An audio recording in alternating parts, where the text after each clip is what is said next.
Naniniwala si Navotas Representative Toby Tiangco na dapat nang mapauwi ng gobyerno si dating Ako Bicol Representative Zaldico bago matapos ang taon.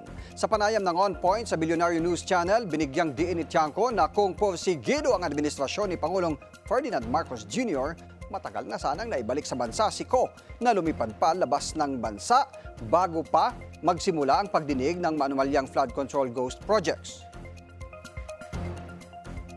Yun, pati ako personally, pag hindi pa mapauwi si Zaldico by December, mag-iisip na rin ako na baka merong mas mataas kay Zaldico na gumagalaw para hindi siya pauwiin. Who happens to be who? Hindi, kasi ang pwede lang niya ituro si Speaker Martin Di ba?